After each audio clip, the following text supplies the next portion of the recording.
Dear Prime Minister Costa, Rector, President, Director of Studies, distinguished speakers, fellow Saristas. It is a great honor to have the opportunity to address you today in this very much bittersweet moment. I cannot believe that this academic year has come to an end. However, what makes this more bearable is the excitement of discovering what the future will bring us all. We are about to commence a new chapter in our lives. And I, for one, am particularly keen to see how you all, fellow students, will get on with your projects and hopefully realize your dreams. Mr. Rebelo de Sousa, the President of Portugal, told us in his opening speech at our opening ceremony how there is a legend about the College of Europe being a life-changing experience. This seemed perhaps a bit of an exaggeration at the time. Now, however, I cannot but admit how much truth there is in this statement. When we arrived at the college, we kept hearing over and over how incredible l'esprit du collège is. Many of us probably even included this term in our application, but without really knowing the meaning of it. Now it all makes sense. L'esprit du collège is a key ingredient that makes the college a unique, remarkable experience. It is the connection that binds us all, not only us, Saristas, but also all promotions from the beginning of times. It is a bond that forms from living in this fairy tale medieval city at the heart of Europe, born from spending every awakened second with brilliant people from different international and cultural backgrounds. It is reinforced through undergoing together the acquisition of unnatural amounts of knowledge in very brief periods of time, with classes including Sundays and national holidays. Moreover, it is nurtured by listening to amazing speakers and having challenging conversations both inside and outside the classroom, which have contributed to shaping and expanding our views on the European Union. The driving force in the success of this year has definitely been you, the students. There is no way to deny that we have undergone many challenges. The typical issues that usually accompany a year at the college, normally masked through the law-abiding fund available, have become much more evident. However, we have begun with some ingrained problems. This, for sure, was not the easiest of beginnings for Rector Mogherini, and we have to thank her and the staff who have faced an increased difficulty in their jobs due to this pandemic. We hope that the changes initiated this year will continue for the coming generations, so that this incredible institution adapts to the needs of the present and continues to prepare the future generations that will work to achieve the goals and realize the values of our beloved European Union. COVID-19 has shaken the world, and this includes our experience at the college. However, I think that the struggles we have endured have interconnected us with highly resistant iron bonds. We have had to come up with very creative solutions to unprecedented situations and have experienced in our own skins how important it is to act on the pursuit of the common good and not to satisfy our clickbait society or protect one's personal appearance in front of the public. This pandemic has showed how relevant European integration is for rapid and effective solutions to tackle issues that do not stop at one country's borders. It has also proved the importance of people's mental health and exposed the inequalities and difficulties faced by many sectors of the population. Those whose jobs became prohibited needed to rely on the social welfare structures to survive. And for many working mothers, COVID-19 made the double shift burden they are usually subject to unbearable. These issues and the aftermath that will follow serve to remind us how the world is becoming an ever more interconnected continuum, and thus the need to contribute to a sustainable development, peace, and security at a global level. In his speech on the occasion of the opening of the academic year at the College of Europe in 1977, Prime Minister of Portugal, Mário Soares, our patron, said, "Nous savons que notre démarche européenne et sa mise en œuvre requiert la combinaison de l'idéalisme, sans lequel nul grand dessein n'a jamais été réalisé, avec le réalisme, sans lequel tout idéalisme est voué à la dégradation et finalement à l'échec." Almost a quarter of a century later, this statement has preserved its meaning.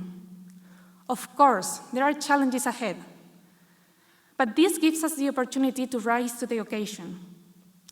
Having shared this year with all of you, seeing your kindness, adaptability, understanding, level of reflection, willpower, and overall resilience, I cannot think of any better group of future leaders of Europe with the necessary skill set to tackle these issues and realize a stronger, more interconnected, compassionate union. Yes, this experience has come to an end, but the fire to be the forces of positive change in society has just been ignited. Thank you.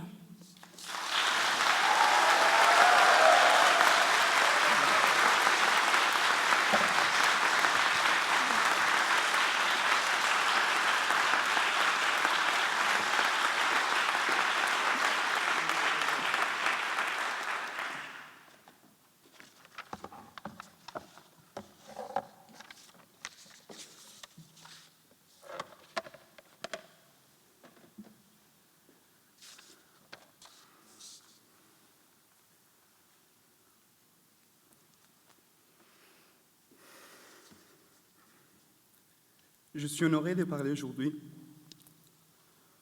au nom de la promotion probablement la plus résiliente, la plus dévouée, la plus idéaliste de tous les temps. Dear friends, let me start by saying thank you. Thank you to those who were there, next to you, next to me, during this emotionally intense year. Thank you to those who never stopped being positive, to those who brought us up when we were down, to those who smiled when we were angry, to those who held our back when we were crying. Thank you.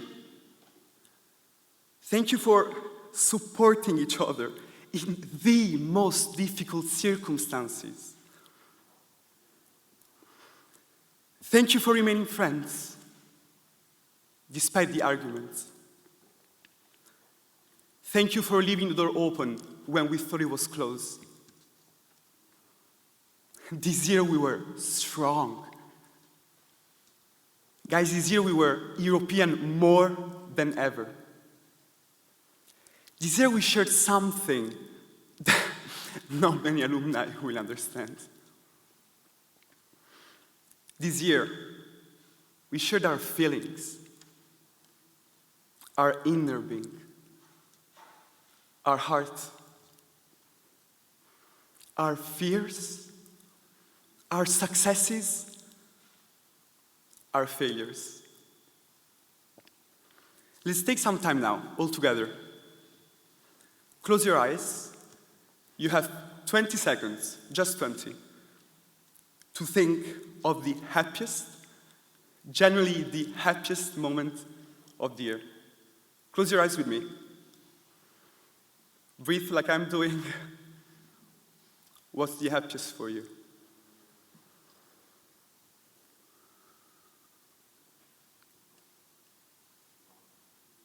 Was he in Denver? Maybe in the Grenier of E? Or maybe at the beach day last Monday? Or at the restaurant after the EG? Was he shared with the person sitting right now on your left Maybe with the person on your right? Was it during one of the countless quarantines of the year? Although I doubt it.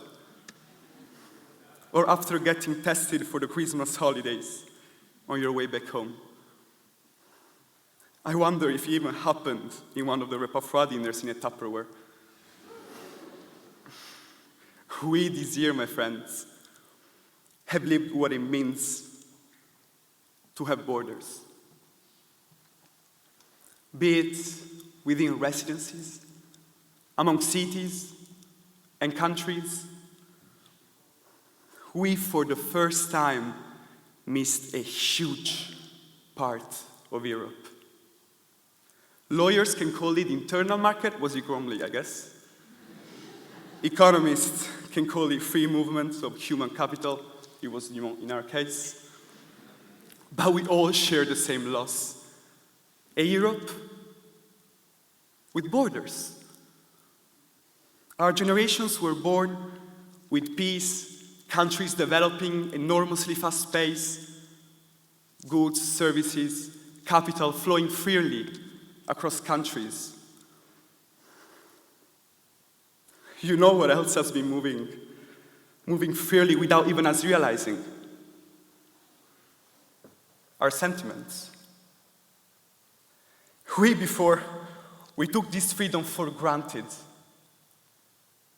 And we now, after more than a year of conflicts, both from the inside and from the outside, we need to take up this challenge. We need to preserve this freedom. Let feelings characterize our union. But don't worry because we will not be alone. You know why? Turn on your left, wink. I wish I could say smile. Turn on your right, wink. Because you are sitting next to the people who will be your lifelong teammates in the reconstruction of European freedom. A Europe without borders, but not the classic physical ones, without emotional borders. And this, I swear, will be the strongest Europe ever thought of.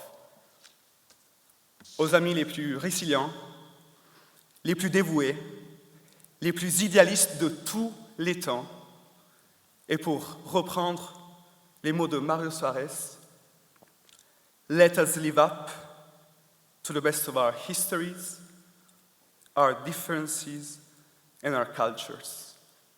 In solidarity, let us raise the name of Europe in the world with valorous deeds and works at the service of men, of our land, and peace. Thank you.